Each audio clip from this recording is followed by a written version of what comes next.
So Nikita Koloff, very nice of you to take the time to come out and do this today. I greatly appreciate it, and hope all is well with you and your family in these times. Yeah, absolutely, Drew. Hey, great, just great to be with you and looking forward to the interview today. Very kind of you. Thank you. So, kind of wanted to get started a little bit of your personal life because interestingly, you never grew up a wrestling fan or anything and didn't really have any aspirations, but you also came up from what people call humble beginnings. So, how did really those paths just kind of like cross eventually later on in your life? Yeah, it's a great question, Drew. So going back, for those who will view this or listen to this interview, I my you mentioned humble beginnings. My beginning began in Minneapolis, Minnesota, is where life began for me, and what what they officially call the Minneapolis Housing Authority, what we affectionately call the projects or the ghettos of Minneapolis. But I don't look back on those beginnings, with any kind of ill thoughts or anything of that nature. If anything, I look back thankful that I really my life began that way, because that became a catalyst for me and motivated me on a path or a pursuit of of success. And it would be in the fifth grade that my mom would move us out of the projects out to the suburbs called suburb called Robbinsdale, Minnesota. And it was there that I like to say I guess stumbled across a magazine called Iron Man magazine. It was a bodybuilding magazine, and I just got enamored by the guys in the magazine. I was like, I'm just looking at the time, I'm just probably 100-pound, weakling kid, but I'm looking going, and I remember saying one day I want to look like one of those guys. And I bought a 110-pound plastic weight set, began to read the articles and learn about a little bit about nutrition and exercise. And I essentially started watching the NFL on TV and fell in love with football right around the same time. And that became my driving force and my passion for the next several years, even on into college. And that would really kind of lay out the groundwork for when the phone call came, a random call one day about getting into professional wrestling. The foundation, I believe, had already been set. I just didn't realize that would be the path, as you said, that I would cross and the career that I would have. It's really interesting that you also played football because it seems that really a lot of the top guys or a lot of athletes, and it's starting to dwindle kind of nowadays, but The Rock played football, Roman Reigns played football, Goldberg played football, Titus O'Neil played football. So Yeah, I don't. yeah. I mean, a Big Van Vader was a football player. I mean, Ted DiBiase, Tito Santana. I mean, you go Tully Blanchard. You go right through a whole Stan Hansen. I mean, so many guys, yeah, that played either college and or professional football. Lex Luger, Ron Simmons. I mean, I the list. didn't. Oh yeah, it's Yeah. it's quite the list. But so you played in high school, right, at Robbinsdale? So Robbinsdale High School, and then and from Robbinsdale, I go on first to play junior college ball at Golden Valley Lutheran College, Golden Valley, Minnesota, and then later transferred to Moorhead State University in northern Minnesota. There's two. There's one in Kentucky, but there's also a Moorhead University in northern Minnesota, and that's where I would finish my college career.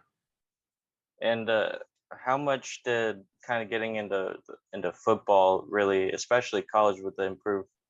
I don't know at the time actually, but I presume that they had kind of decent facilities. So how did that really help you also kind of improve your body and just overall physical and mental nature? Well, interestingly enough, because of my love and passion for football, I'll give a little more backstory. Um, in seventh grade, that was the first year I played football. And by the way, I grew up without a dad. He left when I was about 3, and then my first male mentor came into my life, and that was my seventh grade football coach named Bill Burke.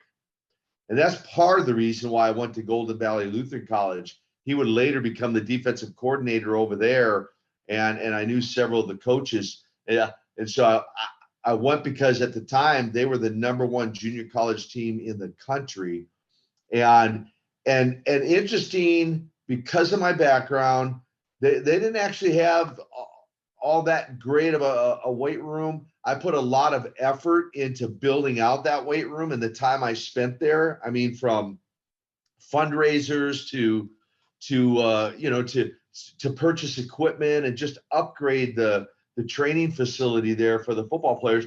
And one thing that helped with that was in 9th grade, I met my second mentor. His name was Jerry McFarland.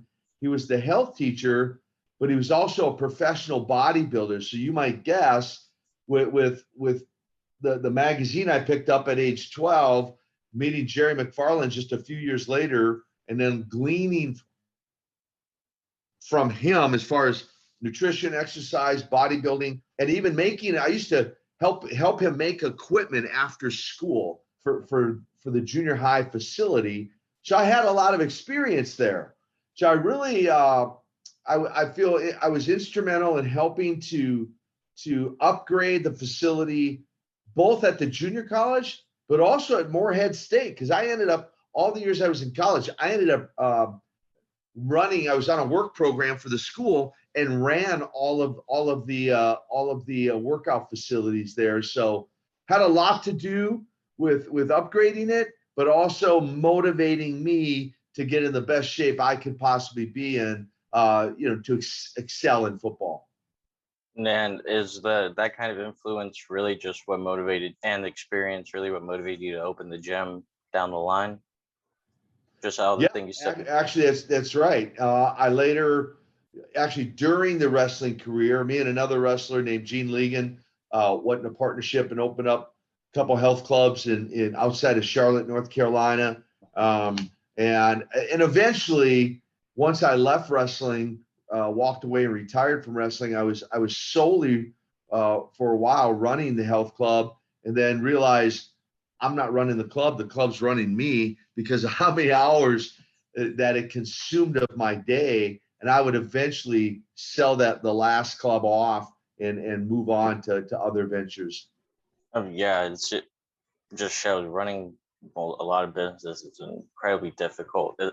I imagine even more so at the time, given just the wealth of communication methods we have now. I couldn't imagine trying to run businesses all back then with all that paperwork. But yeah, a lot of work. Yeah, old school paperwork. That's exactly. A lot of forms to fill out, and yeah, just a lot of paperwork, a lot of extra work. And you mentioned that you started the gym while you were wrestling. I know that you actually took time away from WCW, or I've read rather. I don't know. It's what you're here for, but that you took time away just to kind of focus on it. And at that point, was that really just especially like hard, or were you kind of towards the tail end of your interest in still being an in-ring worker? Well, the time off, to clarify, the time off wasn't business related as much as it was personal related. And so for those who may not know some of that story, my wife had been diagnosed with cancer at the age of 24. Wow. And she had Hodgkin's. She went through a series of chemotherapy and radiation, and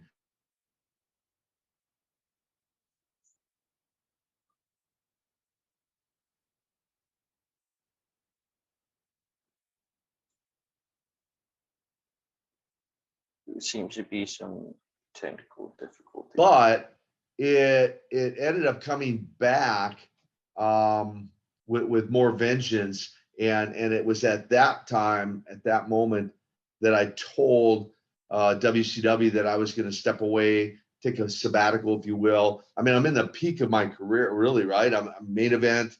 And I told him I'd be back, but she was a priority. And she unfortunately passed away at the age of 26. But that's the main reason why I stepped away for a season of time there from WCW. Very understandable. cancer runs in my family, and that's how my mom passed away. So I You understand? understand on that Yeah, regard. But yeah, yeah. very sorry about that. But uh, as they say, I guess as is life, uh, just treasure the Well, memories. yeah, it's just, I mean, it's just a part of the journey, Drew, right? Yeah. there's death. I mean, at some point, some juncture, and for me, what it did at that age, I guess I would have been about 30 or so, and with her being 26, it just really opened my eyes to how short life can really be, the brevity of life and how short it can be. So again, I look back on it, and feel like I did learn some things from that experience. No, definitely. A very helpful thing that I took away personally with that is just that it really helps you when someone else goes through something like that. It gives you opportunity to really help them and things like that. And I know that you're Yeah, very involved with more the ministry relatable. as well. So Yeah, yeah, more relatable. Yeah, the opportunity, to comfort someone else since you already been through it. Yes. exactly. Yeah. So I guess now we'll kind of adjust back to the beginnings of your wrestling career. And so I say only, but you wrestled from 1984 to around about 1992, which really isn't that long when you consider kind of a lot of the big major stars at that time, especially you who had one of the biggest US title, really famous US title run. But usually when you think of legends at that time, you kind of like multi-decade careers. So how interesting is it for you, especially coming in not like wanting to be a wrestler when you were younger, just to kind of get into the business and see all this new stuff and do so much in such a short span of time? Well, and it was my goal. I'll revert back to my childhood where I'd watch professional athletes and some of them that extended their careers, and I just felt like longer than they needed to. I mean, some of them won multiple Super Bowls, and I'm like, what else do you need to do? I mean, Right. you reached the pinnacle. I mean, what else? And I get it, as an athlete, you're competitive. It is hard to walk away, and in professional wrestling, there are truthfully some egos involved. You end up loving the roar of the crowd, or those days when people booed you, that was the ultimate, as bad guy, as a heel. And so I told the guys, I told Ivan Koloff and Don Kernodle, really the first couple of weeks I was in, I go, I will be out of active wrestling, in-ring wrestling, by the time I'm 35. And we argued back and forth. Finally, I just gave it up. I go, well, I guess I'll just show you. You'll see. And so I actually beat that goal by just a little over a year. I was 33, getting ready to turn 34 when I made that decision. And for some, I've been coined, for those who, again, might be avid football fans, I've been coined the Barry Sanders of professional wrestling. And, Sanders, who walked away from Detroit at the peak of a career. I mean, could have easily been another Adrian Peterson, and Just continued, easy. chose to walk away. And so, under my own terms, at age 33, at the prime of my career, to your point, I feel I could have easily wrestled another 10, probably even another 15 years, but chose to walk away. If I know that you, again, how you mentioned that you didn't exactly have when you were a child aspirations, because a lot of what you see now as a wrestler is like, oh, when I was a kid, the ultimate goal was to main event WrestleMania. But obviously, with you, that wasn't necessarily as much of an influence, and you famously never went to WWE. So if they had at that time, when you walked away in '92, would you have considered staying in the business, or were you just really kind of committed to just experiencing what else life had to offer for you at that stage? Yeah, I was committed to my goals. I'm a goal setter. I always have been for many years, and when my mind's made up, that's what I'm going to do. And so I'd made up my mind that I'd retire, walked away from active wrestling. No regrets. And I look back, of course, back in the days of the magazines before internet and all of that, they were touting the Hogan versus Nikita Koloff WrestleMania. What would happen if? And I feel confident to say I certainly could have went there. Could have had a run with Hogan. I feel confident. And who knows? I mean, it's part of it's speculation, but I probably would have made 10 times the money I made with the NWA and with WCW. But with me, it's not so much about the money. And like you said, referred to other guys who grew up dreaming of being a wrestler. The day I stepped in, it was a business for me. And not that I didn't enjoy it, because I did, but I was loyal, sometimes to a fault, but I was loyal to the NWA. Jim Crockett had given me my break and the opportunity. And so I was willing to bypass more money out of a sense of loyalty. And to this day, NWA for life, predominantly that's all I worked for. Right. It's kind of taker, like, to that extent.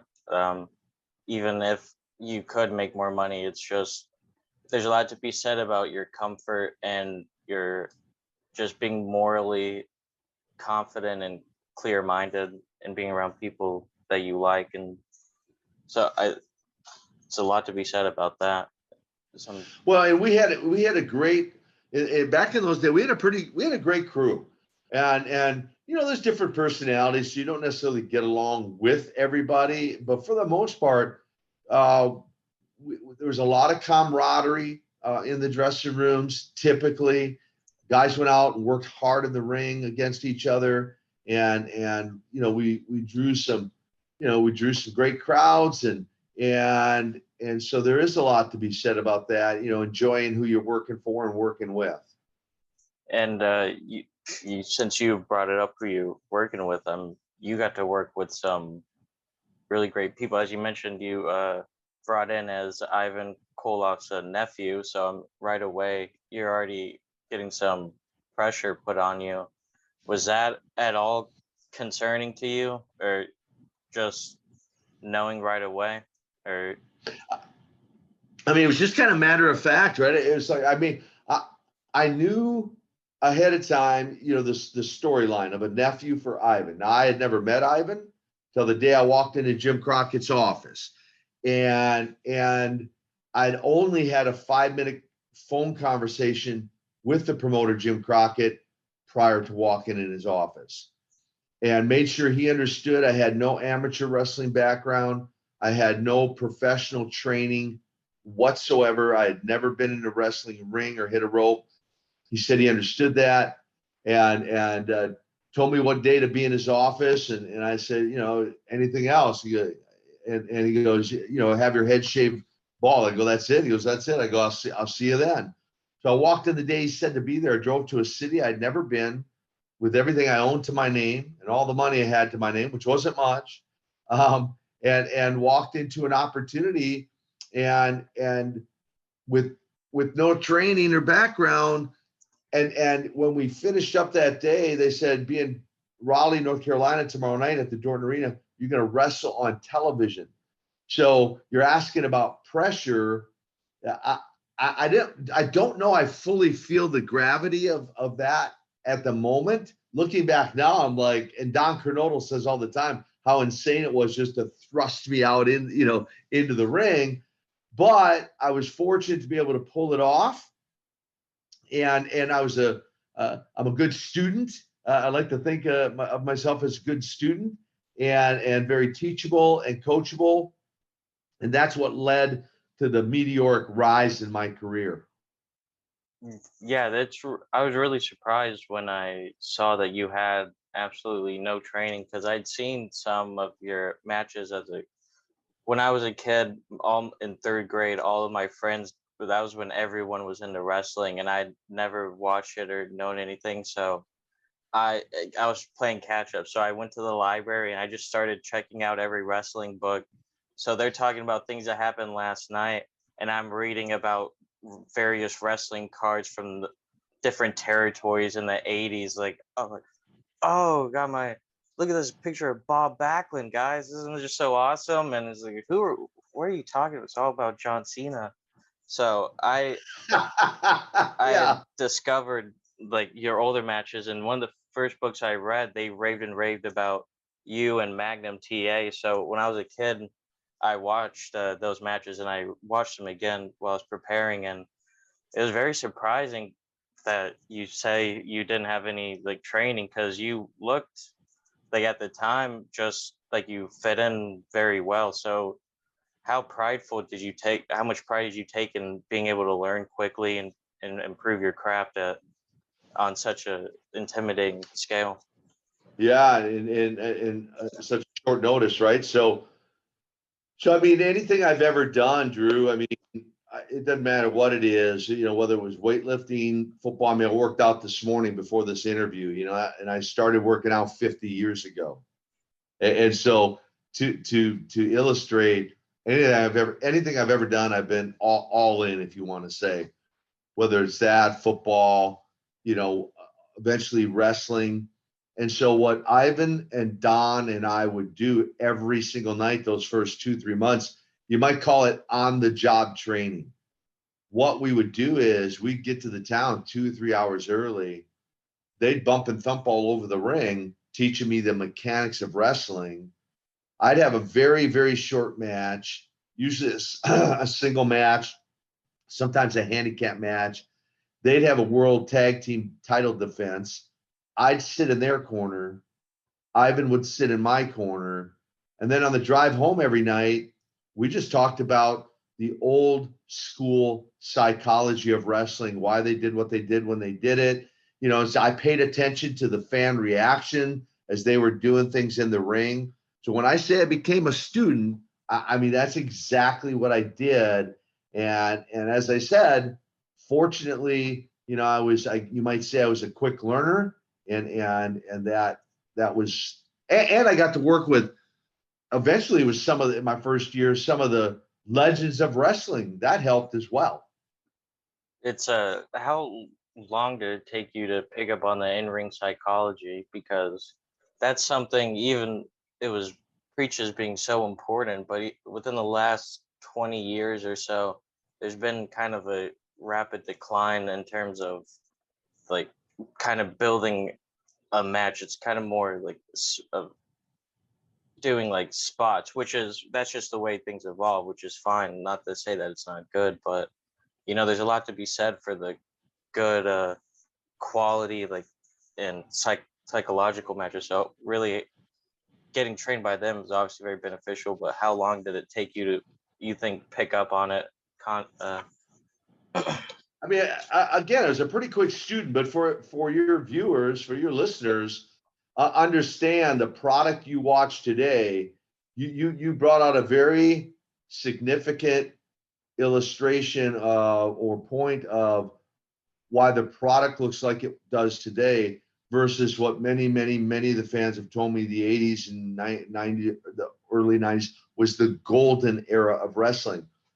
And what they've done because of writers who write matches and write interviews, they essentially, you said a decline. It wasn't so much a decline as much as a transition in the business from taking creative control from the wrestler, where I had the ability to go in the ring, tell a story spontaneously in the ring.